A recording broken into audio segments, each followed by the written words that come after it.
2026 में तो दुनिया खत्म है। अरे तो ही जाने देता है चाचा, ये सब देखने के लिए बचाइए क्या धरती? इसके लिए पानी बचा रही थी क्या हमारी पुरानी पीढ़ियां? भाई इसके लिए पेड़ बचाए थे क्या इन लोगों ने?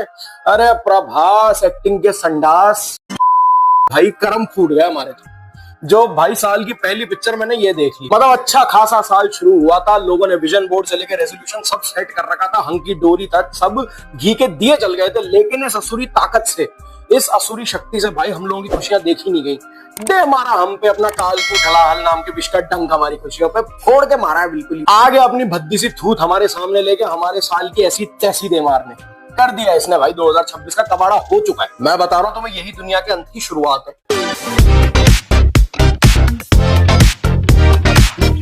तो भाई मैं आपके सामने आया हूं साल 2026 की पहली फिल्म का रिव्यू करने। मैंने देखी दी राजा साहब, एक 350 करोड़ में बनी हुई हॉरर फैंटेसी कॉमेडी, जिसमें हॉरर के नाम पे है प्रभास की कॉमेडी और कॉमेडी के नाम पे है प्रभास की एक्टिंग। भाई प्रभास की फिल्म की सबसे बड़ी प्रॉब्लम होता है प्रभास खुद। भद्दे वीएफएक्स, भद्दी एक्टिंग, भद्दा डांस, भद्दा एक्सप्रेशन, भद्दे डायलॉग डिलीवरी, मतलब मैं क्या बोलूं भाई। और कितना वीएफएक्स करोगे भाई इस आदमी पे? पूरी फिल्म एक बॉडी डबल से करवा ली इन लोगों ने। प्रभास है ही नहीं 80% पिक्चर में भाई, बस चेहरा मॉर्फ कर रखा है। वो नाच नहीं सकता, वो हिल नहीं सकता, वो बैठ नहीं सकता, वो चल नहीं सकता, वो कर क्या सकता है? वो हम पे एक एहसान कर सकता है क्या? उससे एक एहसान करा दो, उससे एक्टिंग छुड़वा दो भाई, मेरा हो जाएगा। मैं बता रहा हूँ, मैं सर दे मारूंगा मैं दीवार पे।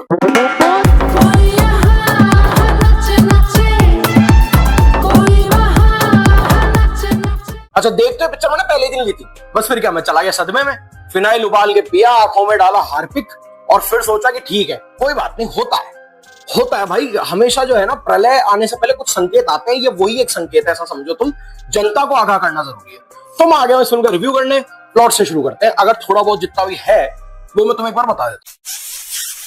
तो भाई बात ऐसी है कि 1960 में एक आदमी एक राजमहल के गहने लेके भाग गया था, और उसके पीछे राजमहल का जो राजा था वो उसको पकड़ने भाग गया और ये बोल के भागा कि जब तक वो गहने मिलेंगे नहीं ना भाई, मैं वापस नहीं आऊंगा, खजाना लेकर ही आऊंगा वापस राजमहल में। बस फिर क्या, राजमहल की गई किस्मत फूट, राजमहल के हो गए बर्बादी के किस्से शुरू। जो रानी थी उस राजा की, उसको भेज दिया गया गरीबी में रहने के लिए, और उस रानी का जो पोता है वो है राजू, और वो उसको कहती है प्यार से राजा साहब। चलो वो तो कहती है, पूरी दुनिया उसको राजा साहब कहती है रैंडमली। अच्छा इस पिक्चर में ऐसी बहुत सारी चीजें हैं जो रैंडम ही है, एक्चुअली पूरी पिक्चर ही रैंडम है। मैं तो आगे बताता हूँ, तसल्ली रखो, सब तसल्ली बख्श तरीके से बताऊंगा। आज इसको तार तार ही कर देता हूँ बिल्कुल, तुम चिंता मत करो। तो दादी जो की प्ले कर रही है जरीना वहाब जी, वो कहती है राजा साहब यार बाकी सब तो ठीक है, मेरे को देखो एमनीशिया तो हो चुका है, मेरे को ज्यादा कुछ याद रहता नहीं है, एक छोटी सी मेरी हेल्प कर दो, तुम मेरे पति को वापस ला दो तुम्हारे दादाजी को किसी भी तरह। तो राजू निकलता है भाई खोज पे अपने दादाजी की, और फिर वहां से जो है पूरी कहानी शुरू होती है। पता चलता है कि दादा तो खुद ही भाई एक नंबर का छिछोरा आदमी था, घटिया कहीं का। Dada is played by Sanjay Dutt. Raju अगर तुम्हें अभी तक समझ नहीं आया है तो इज प्लेड बाय प्रभास। फिर राजा साहब को पता चलता है कि भैया दादा तो मेरा खुद तांत्रिक था, उसने तो दादी को वश में कर रखा था भाई, वो तो खुद लेके भागा हुआ है गहने मेरे। तो वो रैंडमली किसी जंगल में चला जाता है, वहां रैंडमली एक अलग सा राजमहल बना हुआ है, उसमें वो जाता है। राजमहल अंदर से एकदम टिप टॉप जैसे अभी पोछे लगा के गई है भाइयां सारी, और उसके बाद जो है वहां जाके अंदर पता चलता है कि खजाना भी रखा है, और खजाने में भाई 500 के नए नोट डिमोनेटाइजेशन के बाद। मतलब अक्ल, दिमाग, लॉजिक, कुछ भी किसी चीज से कोई लेन देन नहीं है। 1960 में भागा था वो, डिमोनेटाइजेशन के बाद वाले नोट है। गोली मार दो ना ऑडियंस को बुला के थिएटर में। अच्छा राजू वहां राजमहल में अकेले नहीं गया, उसके साथ और भी बहुत सारे लोग हैं। अब बात यह है कि वो उसमें फंस गए राजमहल में, वहां से बाहर कैसे निकलेंगे? बाहर भी निकलना है, दादा को वापस भी लाना है दादी के पास, और दादा भाई मर चुका है पहले से, दादा का भूत घूम रहा है उस राजमहल में, उसने जो है इनको कैद कर रखा है। और ये चाहते हैं कि भाई कैसे ना कैसे दादी का वश टूटे। पहली चीज तो कि उसको समझ आया कि दादा एक्चुअली था क्यों, प्लस खजाना तो उसका है ना, तो वो भी उसको चाहिए। और इस बीच में हीरोइन भी है, दादी की जान भी बचानी है, दुनिया भर का अगरम बगड़ा मंट शंट जो तुम सोच सकते हो ना, रैंडमली सब हो रहा है पिक्चर। कसम प्रभास के नकली एब्स से लेकर नकली बाइसेप्स की, इतनी रैंडम फिल्म तुमने अपनी जिंदगी में नहीं देखी है। आपको एक सीन में दिखाया जाएगा कि भूत दिख गया है कुछ लोगों को, भूत, ठीक है, और अगले सीन में क्या करेंगे, अरे लुंगी ढूंढो यार, कपड़े चेंज करने जरूरी है। अच्छा ऐसा बताया गया कि राजमहल में आदमी के कपड़े हैं, तो जितने आदमी गए थे वो तो भाई अपने कपड़े बदल लेते हैं, उसके ले लेते हैं, संजू बाबा के कपड़े पुराने जो पड़े हुए हैं। एक लड़की भी गई है, वो किसके कपड़े पहन रही है भाई, वो रोज ही साड़ियां बदल रही है, और एकदम डीप कट 1/2 करके। ओ हो क्या बताऊं मैं, हीरोइंस के नाम पे तो जो मजाक हुआ है ना भाई इस पिक्चर में, ओ हो। खैर फिर राजू को पता चलता है कि भाई दादा हमारा जो था वो तांत्रिक था, हेलुसिनेशन वगैरह ये सारे नाटकबाजियां करता था। एंड में जो है वो उस भूत को हरा देता है अपने दादा के, दादी का वश टूट जाता है, सारा खजाना आ जाता है, और रैंडमली पिक्चर खत्म हो जाती है। रैंडमली 1935 में पहुंच जाता है, जिससे अनाउंस होता है फिल्म का सीक्वल राजा साहब सर्कस 1935। अरे चक्कू ही मार दो ना मेरे कलेजे में, एक काम करो ना, आरी ले, यहां से शुरू कर बेटा और यहां खत्म कर। डायरेक्टर तेरी। अब कास्ट की बात करूं तो भाई मैं पहले क्लियरली बोल दूं, कास्ट में मैं हीरोइन का नाम उतना ही लूंगा जितना उनका फिल्म में काम है, यानी कि ना के बराबर। इस फिल्म में 3 हीरोइन है, तुम तीनों को हटा दो, फिल्म में 1% की कमी नहीं आएगी। फिल्म जो है वो की वो ही रहेगी। उल्टा फिल्म की लेंथ 1 घंटे कम हो जाएगी। अब 3 घंटे की पिक्चर है ये। मतलब मैं हीरोइन की क्या बात करूं यार। एक सीन में एक बेचारी हीरोइन मालविका मोहनन को एक दिखाया है एक्शन सीन, और उसमें भी प्रभास जी बैठ के क्या बातें कर रहे हैं, ये लड़ेगी क्या, मेरे को मौका मिलना चाहिए था, इसको कहां दे दिया लड़ने का। वो भाई अलग मैनिनिस्ट बना बैठा है। एक सीन में एक हीरोइन निधि अग्रवाल को प्रभास में जीसस दिख जाते हैं। मेरा यीशु यीशु मेरा यीशु यीशु। नहीं हो रहा प्रभास भाई, नहीं हो रहा। एक काम कर, मेरे गले पे काट, मुझे भी अपनी तरह काली पहाड़ी का तमपिशाच बना दे भाई। अब नहीं हो रहा, मेरे से सही नहीं जा रही ये चीजें तेरी। साहो मैंने जैसे तैसे सहली, राधे श्याम मैंने जैसे तैसे सहली, सालार में मैं टॉर्च जला के जितनी दिखी उतनी सहली। भाई ये नहीं हुआ भाई, ये तो मतलब, अरे भाई ये तो कोविड से तगड़ा वायरस है यार, तुम्हें क्या बताऊं मैं। सलमान भाई को कॉम्प्लेक्स आ जाए कि यार मैंने सिकंदर बनाई थी, टाइगर श्रॉफ को रोना आ जाए कि मैंने बागी बनाई थी, हमें लगा था हमने दुनिया का अंत कर दिया, लेकिन नहीं, प्रभास भैया होल्ड में थुलथुली तोंद, मैं दिखाता हूँ तुम्हें दुनिया का अंत कैसे होगा। अब प्रभास भाई की मैं क्या बात करूं भाई, वो आदमी फिल्म में हो तो मैं उसकी बात करूं ना, पूरी पिक्चर तो उसने बॉडी डबल से करा रखी है, इतनी जबरदस्त मॉर्फिंग कर रखी है कि आपको क्लियरली दिख रही है। भाई अगर इस आदमी की कोई फैन जयपुर में बैठी है ना भाई, तुम मुझे डीएम करो, मैं तुम्हें रेड किल भेजूंगा यार। कौन कौन है यार, कौन लोग इसको देखने जा रहे हैं, कौन है वो लोग। फिल्म में 3 हीरोइन है, तीनों प्रभास भाई से एकदम मची पड़ी है, एकदम लगी पड़ी है, इंप्रेस हो जाती है एक नजर में। और जो देख रहा प्रभास भाई को इंप्रेस हो रहा है भाई।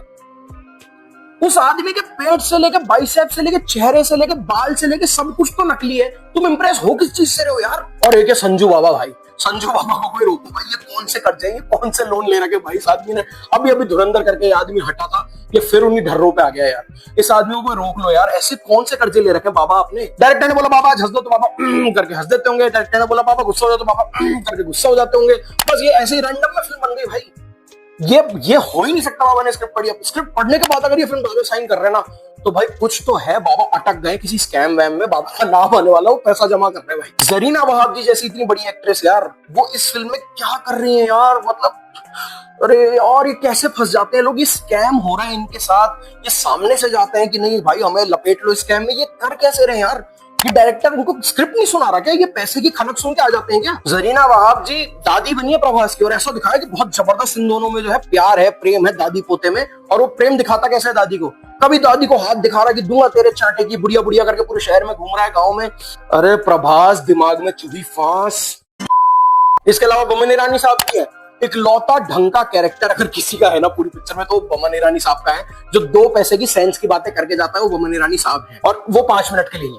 प्रभास को समझ आ गया कि ये तो बढ़िया एक्टिंग कर रहा है यार, ये तो लॉजिकल बातें कर रहा है, भगाओ भगाओ इसे यार, कैरेक्टर लेके जा इसको। और जो मैंने बोला रैंडम बातें, भाई 2 मिनट पहले बमन ईरानी का कैरेक्टर मरा है पिक्चर में, लिटरली मरा है।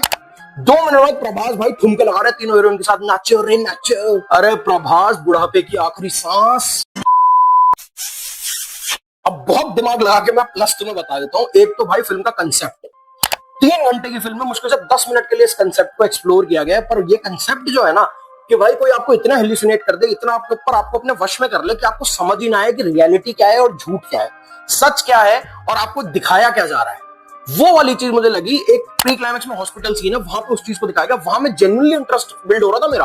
प्रभास की एक्टिंग को हटा दो, but still I was like यार यहाँ पे कुछ डायरेक्टर ने करने की कोशिश करी है, और वो सिर्फ 10 मिनट के लिए। रेस्ट 2 घंटे 50 मिनट तक फिल्म आपके जज्बातों के साथ, आपके दिमाग के साथ, आपके एक एक ब्रेन सेल के साथ ना खेल रही है। और खेल भी क्या रही है, उसको जमीन पर रख के ना रोंद रही है उसको लिटरली, वो भी कूल्हे से, पैर से नहीं कूल्हे से। सेकंड प्लस में बोलूंगा भाई हीरोइन तीनों सुंदर दिख रही, खास करके मालविका मोहन बढ़िया, बस वो इसीलिए थी फिल्म में, आई कैंडी थी वो तीनों, यही काम था, वो उन्होंने अच्छे से किया है। तीसरा प्लस भाई आर्ट डायरेक्शन, जो हवेली तैयार किया जिसमें जाके फंस जाते हैं, वो चीज मुझे बहुत जबरदस्त लगी। उसमें जो हेलुसिनेशन वाली चीजें अलग अलग रखी हैं, जिस तरीके से सेट बनाया हुआ वो पूरा, वो एक्चुअली अच्छा है, पर उसको फिर एक्सप्लोर ही नहीं करा। आपको लगेगा, जहां आपको लगेगा ना कि भाई ये बढ़िया सीन बन रहा है, अब डराएंगे लोग, वो सीन रैंडमली कट हो जाएगा और अगले सीन में प्रभास हीरोइन को गोद में लेके बैठा है। ये हरकतें करने के लिए ये आदमी 100 करोड़ से ऊपर की फीस ले लेता है, और वहां अक्षय खन्ना को दृश्यम 3 में से 20 करोड़ नहीं दिए गए, निकाल दिया पिक्चर से। अब अगर वो माइनस में हो तो भाई सब कुछ, और स्पेसिफिकली बोलो तो सबसे पहले एडिटिंग। 3 घंटे से लंबी फिल्म है यार, 3 घंटे 9 मिनट 10 मिनट की पिक्चर है, ये कैसे पॉसिबल है। फिल्म का जो कोर कंसेप्ट है वो हद से हद आधे घंटे पौने घंटे का है बस, इतने में फिल्म कंसाइसली बन सकती थी, 1.5 से 2 घंटे की फिल्म हो ही नहीं सकती थी इससे बड़ी। और फिल्म में तो उसको 10 मिनट ही रखा है और एक्चुअली 3 घंटे तक इन्होंने फालतू की चीजें खींची है रैंडम। फिर वीएफएक्स भाई इतना इतना भद्दा, आंखों को चुभने वाला, और इन्होंने हर जगह से उठाया, हैरी पॉटर से लेके पर्सी जैक्सन से लेके लॉर्ड ऑफ द रिंग्स से, सब जगह से। इनको लग रहा है हम तो कल जेल से छूटे, हमें तो कुछ पता ही नहीं दुनिया कहां जा रही है। हर चीज उठाई हुई, हर चीज नकली है। बीजीएम फिट भी बैठता है फिल्म में, लेकिन है तो फिर वही हैरी पॉटर का चोरी किया हुआ ना, है तो चोरी ना हॉरर वर्क कर रहा है, ना कॉमेडी, ना तुम्हें एक जगह हंसी आएगी। तुम्हें हंसी आएगी जहां जहां हॉरर करने की कोशिश करेंगे ना, वहां तुम्हें फुल हंसी आएगी, और जहां जहां कॉमेडी करेंगे ना, वहां तुम अनकंफर्टेबल हो गए, वहां तुम ऐसा हो गए कि यार ये डरा क्यों रहे हैं हमें, ये प्रभास इतना गंदा मुंह क्यों बना रहा, भाई मेरी चीज निकल जाएगी। एक्टिंग एक एक इंसान ने भद्दी करी है। और संजू बाबा का तो मैं मान ही नहीं रहा, उसको तो आदमी को कुछ पता ही नहीं था वो क्या कर रहा है, तो वो तो भाई जो डायरेक्टर कर रहा था वो करके जा रहा था। संजू बाबा फिर भी एक बार एंजॉय कर रहा था। बेगम ईरानी वाज गुड, जरीना वहाब जी भी भगवान जाने क्या कर रही थी, but it was Prabhas. 70 to 80% film उसके कंधे पे है, एंड उस आदमी ने कंधे से अपने कूल्हे के बल खींचा है इस फिल्म को। फिर तुम देख लो फिल्म के साथ क्या हुआ है भाई। इस डायरेक्टर ने स्कैम किया है प्रभास के फैंस के साथ। मैं तो कह रहा हूँ चलो, हमें तो प्रभास पसंद है ही नहीं बाहुबली के बाद से, जो प्रभास के फैंस है ना, डाई हार्ड फैंस, मैं तुम्हें कह रहा हूँ तुम जाओ भाई इस पिक्चर को देखने। तुम्हारी सारी झाई ना उतार देना है पिक्चर प्रभास के नाम की, शर्त लगा लो मेरे से, मेरा नाम बदल देना।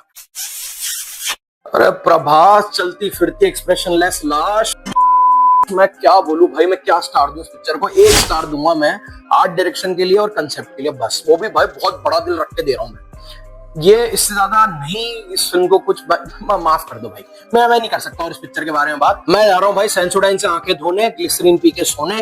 तुम्हारी जो मर्जी हो करो, लाइक करो, शेयर करो, सब्सक्राइब करो, कमेंट करो, जो तुम्हारी इच्छा हो करो। मैं जा रहा हूं, बस मुझे माफ करो। जय हिंद, वंदे मातरम, thank you, good night, bye bye, sweet dreams. Masterpiece idea, बाहर जाने का रास्ता वो देखो।